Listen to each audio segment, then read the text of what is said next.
ez baldin badaude munduko superheroiak edo izarrak diren erreferente horiek euskeraz, ez soilik haur eta gazteentzat, helduentzat ere, ez baldin baditugu euskerazko erreferenteak, azkenean hizkuntza ohituretan horrek eragina du eta euskararen etorkizuna kolokan egongo da. Mutikoa nondik etorri den jakin nahi duzu, ezta? Badakit! Piramide magikora zeuk eramango gaituzu. Bueno, gure aldarrikapenak ulertuteko uste du garrantzitsua dela azkenengo urteatan, bai interneten da bai plataformeatan emondan egoera edo bilakaera aztertutea. Ikusi duguna da Euskal Herrire 2015 urtean honi plataformok heldu zinetik ona, asko igondala honin kontsumoa, 2008ko datuek dekuguz eskure eta bertan jartzen daunan arabera Euskaldunen 47% kontsumitan duguz honi plataformok. Eta gazterien artean, 24 bitarteko gazten artetik, 75%, oker espanabile datuekaz. Kontsumo ohitura hau aldaketa hau ikusi, zerrin dugu, aztertu indoguz katalogo horrik. Eta katalogo hori behin aztertuta ikusi duguna da, euskerak dekon presentzia bertan, utzaren urrengoa dela, ez dauela, ia euskerazko edukinik. Eskatzen deguna da nagusi diren, merkatuan nagusi diren eta Euskal Herrian ere harpidegun gehien dituzten plataforma horietan legez bermatu behar dela euskerazko edukiak egotea.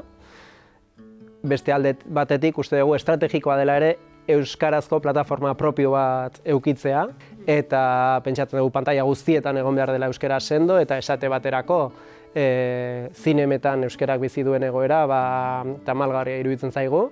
Legez bizkuntza ofizial dauden arren gutxi gora bera emanaldien 1% eskaintzen da zinemetan euskeraz. Euskal irrati telebistari begira ere uste dugu bere sorrera legeak dioen bezala hizkuntzaren normalkuntzarako tresna bat izan behar duela eta azken hamarkadan izan duen edo azken 20 urtetan izan duen ibilbidearekin hori nekez lortuko dugula beti programazioetan eta aurrekontuetan ETB lehenetsi izan da azken 20 urteetan.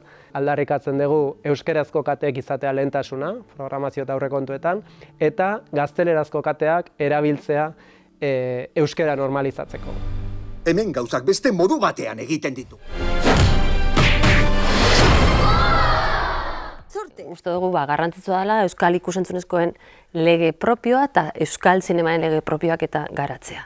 Eta lege honik izango dire, bai telebistari, zinemari, diru laguntzei eta plataformei hizkuntza eskakizunek eskatuko jotzenak edo definituko jotzenak.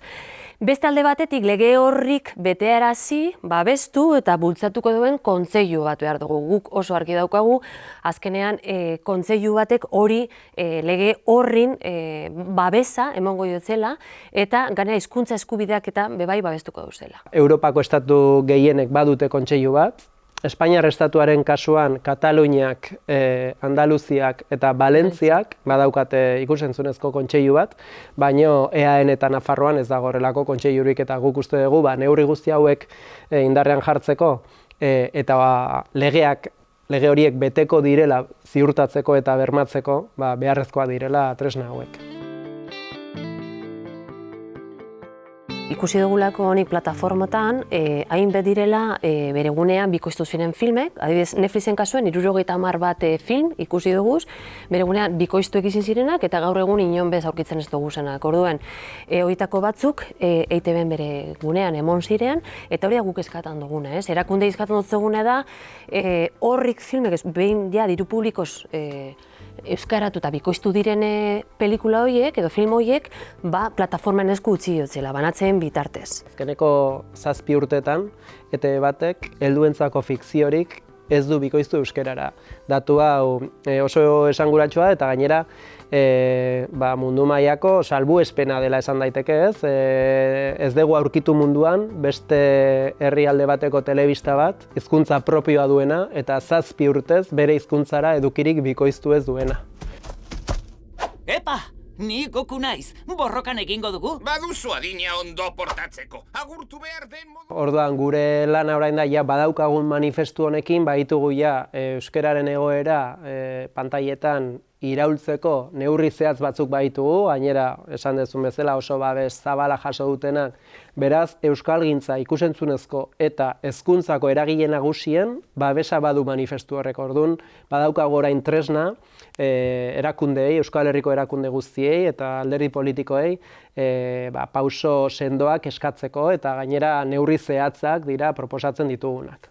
Bai alde batik ikusten duguna da gure sedeagaz batit norila alderdiek, baina ez dugu adostasunik ikusten estrategian. Orduen, hor badau bai apurtzu bet gure egon ezin, ez? Danok ados baldin bagauz egoera hau iraulin behar dela, zeran eskara izango gai estrategia zehatz bat diseinetako alkarregaz.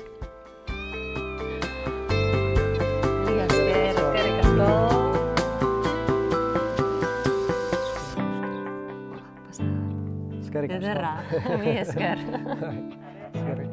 Bida.